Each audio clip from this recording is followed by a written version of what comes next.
Welcome back, everyone, and good afternoon. To close out the Transitions Academy, at least for today, we are going to be talking through the ability to benefit state plan that Illinois proposed and was approved by the U.S. Department of Education. I'm Whitney Thompson, Deputy Director for Workforce Education. I'm joined by Angela. I'll let you introduce yourself. I'm Angela Gerberding, Director of Work-Based Learning at ICCB. So two faces that should not be new to you, but if so, we're happy to virtually meet you. So we're going to walk through this and particularly hone in on why this is applicable to the implementation of integrated education and training. So ability to benefit refers to the provision of the Higher Education Act that allows adults without a high school diploma or its equivalency who are participating in a career pathway program, and we'll go into a little bit of detail on that as well, at a Title IV eligible institution to have access to federal financial aid. For those of you that are not institutions of higher education, this isn't really applicable to you. However, it's something to keep in mind as you're working with institutions of higher education for IETs if you are the non-college adult education provider. It's something additional, another tool in your toolbox, so to speak. In order to be eligible for ability to benefit, a student must demonstrate that they are college ready there are three sort of avenues to benefit from financial aid if they lack a high school diploma or its equivalency. One is passing an approved standardized test, and I believe we have a link to that somewhere in our presentation that you can access the approved test. There's about 4 of them. Successfully attain 6 college credit hours and or complete, I should say or, not and or complete a state process as approved by the Secretary of Education. So Angela and I are going to be talking through Illinois' specific state process. So again, we kind of just walked through that, but I wanted to kind of mirror a few things here. One, that in order to receive federal financial aid, they must also meet the other requirements that the Department of Education has laid out, and they're laid out here in the left-hand column. And then you can see the 3 options here. So an approved test that they successfully complete 6 college credit hours of level coursework, often which they're paying for, and or some of you use foundation dollars to pay for that, which is somewhat of a barrier in IET implementation. So this is kind of that tool that we can utilize. So the reason we embarked on a state-defined process, and as I mentioned, we were approved to utilize that starting July 1 of this year, was to create additional flexibility for our adult students, but then also just create additional awareness and support for the other 2 uses of ability to benefit. So back a couple of years ago, we did a survey for the field trying to determine the level of usage for ability to benefit, and then also kind of what the barriers were. And most, because ability to benefit has changed in terms of its use and the regulations that guided it, there have been some changes that have made it a little more difficult to follow. So we've seen less institutions utilize it than they have 10+ years ago. And so this was, again, to create that one additional process, but also raise awareness for the other 2 options, which are the state approved, or which are the test and the 6 college credit hours.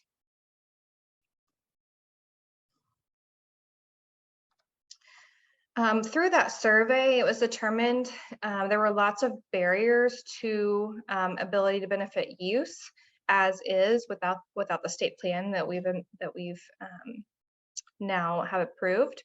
Many students struggle with tests. There's always been a question about the validity of some of these tests in terms of really gauging college readiness. Those credit hours can be expensive for students to pay outright. The state plan provides additional supports and requires additional elements that are already kind of built into our IET and ICAPS programs. So we'll talk about the specific fit for IET students. And the state plan offers another options for students to start or continue their post-secondary education. So it just provides that additional path for students. So when we were creating the state plan, the usage of the state defined process, I mean, in my mind, the main vein for that was our IET programs. We know that those students with additional support can be as successful as their peers in their education and training programs, especially the post-secondary part of that. So we felt like that was sort of the main vein for which we felt that the state defined process could be implemented. It, of course, doesn't have to be implemented or utilized in an IET.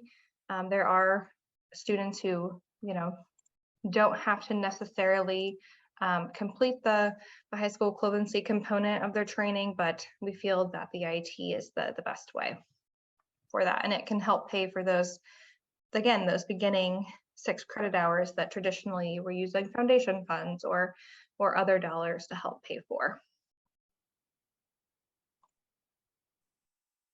And sort of a caveat before Angela kind of goes into the state plan components, we've done a number of presentations, is that as of right now, this is still only eligible to those that are Pell eligible programs. And so some IETs that are don't meet the credit hour threshold or the clock hour threshold for Pell eligibility still might not be able to utilize ATB for its students, if that makes sense. So until short-term Pell passes and we're able to utilize that at the federal level, it'll just be Pell eligible programs that students can take advantage of ability benefit. All right, Angela, I'm going to turn it over to you to walk through the plan elements. Sure. And there was a question that did come in the chat that I can address right now. This is, I mean, this is as good as time as any. So the question was, so this may not benefit ESL students even if they complete an HSE. So it will depend on if ESL student, the depending factor for any student, ESL or otherwise, is if they are financial aid eligible. So it's really if they meet all of those requirements, they could be an ESL student and possibly utilize this, or they could, as long as they really meet all of those requirements, it doesn't matter if they're a second language learner or not, as long as they meet those initial financial aid eligible pieces, because this really falls in the financial aid arena primarily. And so that's where that comes into play. So it's not, it doesn't stop an ESL student, but it would limit somebody if they are possibly undocumented. So there's an ESL students are not always undocumented. So there's the answer to that question. What you're seeing on your screen are all the various plan elements, and these were all required pieces from the Department of Education. When we started looking at this and putting this together, we said, what do we have to have? And here's your list. The appendices are 2 that we added, but everything else are required pieces. So we're going to go through some of these in some detail, not a great deal of detail right now, but we'll hit all of them. So the program design, it's intended to be administered as part of a career pathway system, and that's a career pathway system is explained in Appendix B of the document. One of the later slides has a resource page where it lists, like Whitney talked about, a link to the approved tests. This full plan that you can read, all those kinds of pieces are on that resource page slide towards the end. Again, as Whitney said, the intention is for this, that it could be used during IET implementation. IET is required to involve all of these different pieces that are there. The definition is there. There needs to be strong wraparound supports, and high school equivalency coursework is recommended for students as improvement in these skills that leads to more likely success in the college and better employment opportunities. Programs that are utilizing ability to benefit are required to provide adult education HSE opportunities. Students are not required to participate in those, but one requirement from the Department of Ed was that programs that are part of this are offering it so the students have it as an option if they choose. The ideal candidates that we have identified from ICCB are any students that are currently enrolled in an early school leaver transition program or an ICCB approved alternative methods of credentialing for high school equivalency, or they have successfully completed a bridge program within adult education. And typically, if you finish the bridge, you're moving on to an IET. So that fits there, the early school leavers program. If you're part of that, you can see how this could be beneficial for those programs as well. So the required student services, again, these are all required pieces from the Department of Ed. Assessment, we will get into that a little bit as to what does it look like, how are students determined to be eligible for this. The orientation is not the same thing as a new student orientation at your college. It is an orientation that is specific to ability to benefit. What are the requirements? What does this look like? How many times do they have to meet with somebody? What happens if they get halfway through and go, meh, I'm done, I'm gonna drop out? What does that do for financial aid? So that orientation information is really about the program itself. Tutoring is required if the student needs it. If the student's doing just fine, they are not obligated to go to tutoring, but again, tutoring needs to be available. Career goal development. So again, part of IET often is looking at, you know, what kind of labor market information is there in the area? What kind of need is there? What kind of job placement, employment, wages, salaries, where can they go?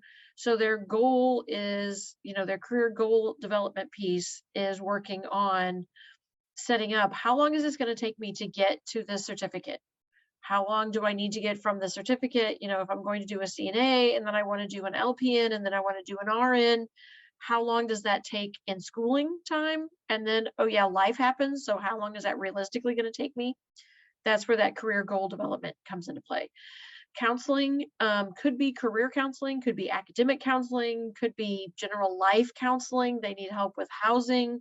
They're having some mental health issues, so they need referred to the health center on campus.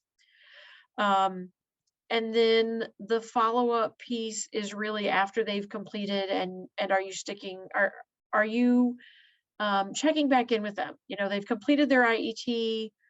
Are they still on the right track? Are they still working on getting their HSE completed? How close are they? When can they come back to class? That sort of follow-up piece. So the student eligibility, this is the assessment piece, and this is what everybody wants to know. How do we get students to be eligible to participate in this option? So the assessment for each student's existing capability has to occur through means other than a single standardized test, because that option 1 is already a standardized test. So you can't just give them a tape and go, oh yeah, they're good. Nope, you gotta have. So for this, we said institutions need to use 2 or more assessment methods as provided below. So these are not, this is not an exhaustive list, but this is a varied list. So they take a GED ready test and it shows that they are ready to go and they're ready to pass the test. That could be one that shows potential eligibility. An instructor or an employer referral. You know, they're in class every day. They're doing all of the work. They're showing up. They're dedicated. They're prepared. They're asking about, when can I move on? How can I do this? That can all come through an employer or an instructor referral. High school transcript review, their HSE or ESL assessments showing that they are ready for to move on to the next level. Some writing samples, possibly a student interview. So again, you need at least, programs that are participating, you need at least 2 of these to be able to say, yes, the student really is ready. Because again, that's what Department of Ed is asking for. In the little yellow box, you'll see that evidence must be documented in the student file. So whether that's a paper file or electronic file, whatever it is that you're using to demonstrate eligibility, you're going to need to make sure you keep that and you're able to file that, because that could be something that we request as part of our monitoring process when we go back and check on things, just as a heads up ahead of time. All right. And one thing that I would add to this, because we just thinking about some of the questions that we received at the Forum for Excellence is, what is the employer referral, or why would that matter? And I think, something that it may not speak to the academic readiness of the student, but they may say, the student, is motivated, comes to work on time, demonstrates communication at a level that's expected, etc. So you're just thinking about the students in your academic programs and who is successful and who's not. Motivation and showing up, right? Putting in the time is half the battle. So that's why you have to have more than one. You have a couple of these assessments. So let's say you have the GED ready practice test, right? In addition to an instructor referral, right? That's going to help support, okay, yes, that student with these supports that Angela's going to walk through will be successful in the credit bearing program. Right. Okay. And then employer referral could also be, we want to move this person to, we want to promote them, but they don't have their high school diploma. So, but they're ready, we're ready. Let's do this so we can keep moving them along the process. One of the pieces that's required is the success rate, and that's accountability. And when our committee from across the state that we put together last year, we looked at success rate 8 different ways, going, what is this? How does this mean? How do we write this up? What are they looking for? How do we really explain this? So the state level requirement, ability to benefit enrolled students must have a success rate that is within 95% of the success rate of students with high school diplomas. So that doesn't mean that ability to benefit students have a 95% success rate, period. You're comparing the ability to benefit students without a high school diploma to the students with a high school diploma. So we're going to walk through some and show you what this math looks like so you have a better understanding of what that looks like. So students with a high school diploma, you have 720 students with a high school diploma that enrolled in your institution and training for that academic year, and they either successfully completed their program, or they stayed and remained in that program at the end of the year, or they successfully transferred and remained enrolled at the end of that academic year. So again, those are the success rates. And you had 1,000 students overall that had a high school diploma that enrolled in the same thing during the year. So you're taking your 720 students out of your 1,000 students, and you end up with 72%. Then you compare this, these are the ones without a high school diploma. So you only had 13 students that enrolled, again, without a high school diploma. They stayed in their program, they completed their program, they stayed in their program, or they transferred. And you had 19 students who started out that way. So when you compare those, you get a different number. And there's the math that we put together on the next screen because I can't do 13 out of 29 in my head. So the success rate for those with a high school diploma is 72%. The success rate for those without a high school diploma is 68%, 68.4. So when you compare them, the success rate for those without a high school diploma must be 65% of those with a high school diploma. So when you take 0.684, 95%. What did I say? 65. Oh yeah, no, don't listen to 65, 95. 95. Good, thank you, Whitney. So when you take 0.684 divided by 0.72, you get 95%. Congratulations, that institution meets the success rate. Woohoo! Hopefully that helps explain a little bit more. We tried all kinds of different ways to explain it, and it just got confusing. So you're comparing those with a high school diploma and those without a high school diploma, and the ones without should be within, the goal is 95% success rate within there. And honestly, that shouldn't really be a huge lift because these students are students. You're putting them in CTE classes, they're with high school credit, high school diploma students already. It's not a huge kind of thing. It's kind of scary number to hear to begin with, but with this, hopefully that makes sense. All right. So Shamir had a question. We're talking success rate for the specific program which your ICAP students are going through, correct? I'm hoping so because we've done a lot of data work lately. Yes, Shamir, you are correct. So you're comparing CNA to CNA students. You're comparing welding to welding students. You're comparing IT to IT students. You're not comparing the CNA success to the welding success. That is correct. So you're comparing within the same program. So for data collection and reporting, each college will submit the data to ICCB as they do usually every year. Overall, but there's data that's submitted. And then there's also an annual implementation report that will be due once a year, August 30th. So that will include information like your career clusters that your students are enrolled in and the program of study that they're participating in, what types of industry credentials were earned or college credentials that were earned, what dates of the ATB orientation were offered. So this goes back to some of those required services where we need to document what all those things were. How many of each assessment was utilized? Was there tutoring or other academic and career planning services offered? So that's the information that will come in on that one-time annual report versus the data, student data that gets collected and submitted to ICCB each year.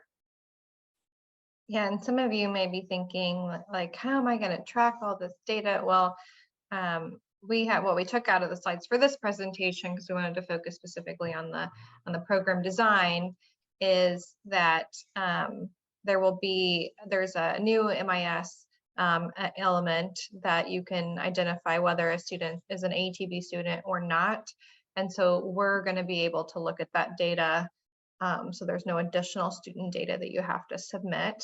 We're going to be able to look at that data and compare for each institution that's participating, as well as our percentage of success for the whole state. And so that's that sort of first part. And then Angela will be designing the annual implementation reports, which is really just a way for us to make sure, and maybe you're getting to that, Angela, I'm sorry if I'm jumping ahead, for us to make sure that you're doing the program design matches what we're required to do, and that you're fulfilling all of those areas programmatically. And then if you don't, Angela, you can move into Well, this. and with that, I know the other piece sometimes is a little bit scary to go, I have to get all this information for all of these students. Well, yes, but here's the other thing that I don't know that we've said yet. We know that ability to benefit can help with some enrollment. It's not going to double your general enrollment. I mean, this is not going to have a huge impact on your enrollment numbers. We know these are probably going to be smaller scale numbers. So again, our example was 13 out of 19.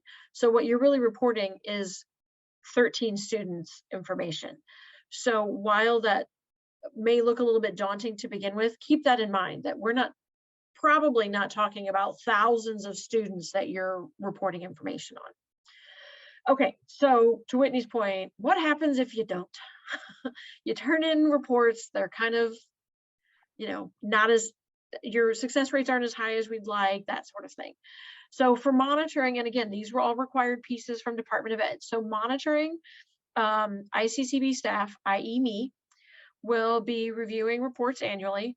We'll do a cyclical review to make sure compliance is happening, and that could be the eligible career pathway program elements are included, the required student services are being met, the methods of assessment are there, review institutional success rates. So that's just a general check-in monitoring kind of thing. So then with the success rate, what happens if a college doesn't have a 95% rate, or what if they do? So a corrective action plan is not required if you have 95% success rate or higher. Great job, go you, no corrective action plan. If you have a 91% or 94% success rate for 1 year, you don't have to do an action plan, corrective action plan, but you will be added to the watch list. And this system mirrored the adult ed education system. That was one of the requests that we got last year from the team that was putting this all together, was to mirror their version. A corrective action plan will be required if you have less than a 95% success rate for 2 consecutive years. So if you're on it the first year and you're just on the watch list, and the second year you still have an issue, then you're going to have to do a corrective action plan. Or if even your first year you have a 90% or lower success rate for any 1 year, you will have to do a corrective action plan. Hopefully that makes sense. And we'll when we get to that point, we'll have the action plan, a template or a sample put together that you can see, okay, this is what we're looking for, this is what we need to do, and we'll go from there. So back to Whitney. So these are the participating institutions. All but 4 community colleges in the state are participating in this. We had to identify the specific institutions. So whenever we put the ability to benefit state plan out for public comment, we also put a request for participation, so that we solicited requests, and so almost every community college in the state participating. That also means, we understand this is sort of a complicated issue, and folks don't want to put their financial aid in jeopardy, and that's the big scare, right? So, we left it pretty easy to participate with very limited risk, because you could utilize the plan or you could not. We did not require the institutions say that they would enroll students in ability to benefit through the state plan process. But if they did, they needed to utilize this program design that we've created. They do have to meet the success rate of the 95% or undergo corrective action, as Angela just talked about. And so we're really looking forward to, we're in the middle of creating resources, which, we have a few resources now. We have the plan. You can look at the approval letter. We have an FAQ. We have a few resources from their states. We are the 5th state to get approved. And I don't think I know of any other states that are pursuing it now. The Department of Education is definitely interested in looking forward to learning from us. They're very eager to see states take advantage of this. So we hope that you do, and that as you're kind of working through it, we can help do that. So we do have some resources coming soon. We're putting together some short modules and videos on these various topics. So, what is ability to benefit more generally? Going through the elements of the state plan, much of the information that we talked about today, but just in smaller chunks that you can share with folks across your institution, because you're going to need a team. If the Transitions Academy hasn't amplified any sort of idea for you today, it's partnership and collaboration across your institutions and organizations. And then we have some other sort of areas that we're looking at. And of course, we're looking at creating resources, process guides, but we hope that as you're sort of navigating this space, if you create a specific resource or a process that's helpful to you, please share that with us so we can share that with others. Of course, CLASP has a lot of interest in ability to benefit, so they have a number of resources. And of course, the Department of Education, they do not have a number of resources. I'll just be quite honest, they have an FAQ and that's about it. But they've been really easy to work with as we were kind of working through this plan. So with that being said, we do have a little time to answer questions. Oops, sorry here. So let me add one piece. When we mention the testing list, the approved test list, if you go to the ICCB ATB resources link, which these slides are going to be shared, or if you just go to the ICCB website, and if you can, its ability to benefit should be on several of the pages. there is a list on that page of currently approved U.S. Department of Education tests and their cutoff scores. We don't have any control over those tests or what those scores are. We don't. The list is there as a resource.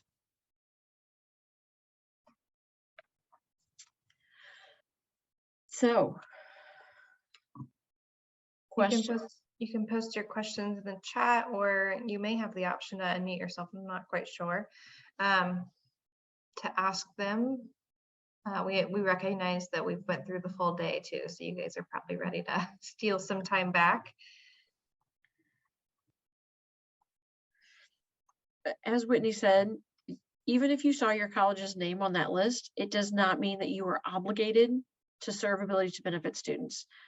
Each year, any year, every year. So if you want to take this first year and figure out what it's going to look like and who's going to do what, great, you can start serving students next year. If you already have things in place that you're ready to hit the ground running, you can start serving them this year. And you may sit out all 3 years and be like, yeah, no, this is not going to work for us. And that's okay too. But we were obligated to put names in the plan for Department of Education. So colleges had to submit their requests. Are there colleges who have ability to benefit in place who would share their processes? I know there are some colleges in the state that are already using ability to benefit. I can't like rattle off their names. I don't know that piece of it, but I would guess that they know who they are and they might be willing to share some information. So should our financial aid director be knowledgeable about ability to benefit? Yes. They should know about ability to benefit in the big picture with like that option 1 and option 2 of the test and the 6 hours. That's been around off and on since the mid-70s. And so that should be something that they are familiar with. But again, many financial aid directors and programs are sometimes hesitant to run ability to benefit because they see these students as a high risk, which I understand. But if you're there doing all these support pieces that go with it, we know that it can be successful and that high risk then comes back down. We are going to be doing a number of presentations. I think in the spring, we're going to be presenting to some financial aid folks, aren't we, Angela? That is the plan. At some sort of annual conference. But again, once we get these modules posted, I think that's a great way to share those with your partners on campus, because they definitely need to know your folks who are sort of at the front door, right? Literally, and then also online or however that works, whoever is that person that's sort of the first stop for students, right, needs to understand this. Your adult education folks need to understand this. Advisors, admissions, registrar, right?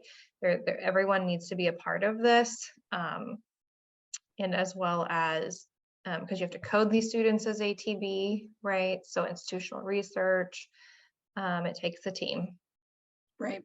And most students for ability to benefit will probably come through the adult ed side of the house, because most students don't walk in off the street and go, hi, I'm here, I'd like to talk to you about ability to benefit, because most people don't even know it exists. So while your financial aid needs to be involved, so do your adult ed people. So it really is, as Whitney said, it takes a team and internal collaboration. But we will be talking at the ICCCA conference to administrators later this month. I believe our plan is to present this information at the WIOA Summit in April is the email that just came out. April. And then also hit the financial aid directors at their conference in May. So we are trying to work our way around and hit as many people as possible with this information. So hopefully you won't get blank looks when you bring it up to your financial aid people.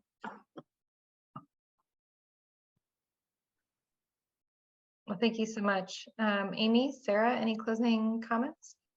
Yes, just a couple little closing things, I want to first thank ICCB for bringing everyone together and for hosting the Transitions Academy. It's a fantastic convening, and it's a year-long event. So as you're looking at Transitions Academy, we do have our conversation with the cohort conversation coming up on the 16th, if you'd like to partake in that. And then also look for those learning communities. They're on the website. The website is your one-stop shop for all things ICAPS and Transitions Academy. So January, we're going to be talking about refugee support. February, we'll be talking about grant writing tips. March 14th, we're going to talk about a pre-session to IASA, what we're looking at, partnerships in April, and then a cohort conversation update in May. So a lot of great things there. We also have office hours. If you have questions about ICAPS implementation, we have office hours. We are really here to support you in all of those different avenues. And as Sarah just posted in the chat, the WIOA Summit is May 11th and 12th, and it will be in East Peoria this year. So that save the date just went out yesterday. I also want to thank all of our presenters. This would not be possible without each of you taking time to present and sharing your fantastic expertise. So thank you so much for that. And finally, SIPDC and ICSPS team, it is such a pleasure working with you on this event, and I really do enjoy working with you all year on the ICAPS and Transitions Academy. So thank you all for your time today. Thank you, ICCB. And with that, you all get like 7 minutes back to your day. So thanks, everybody. Drive safely back to your, just kidding, we're all virtual, which is one of the perks. And have a great day and a good afternoon. And we'd love to see you on the 16th. Sarah, anything I missed? Thank you, everybody. Nope, you got it all. Thanks, everybody. Thank you.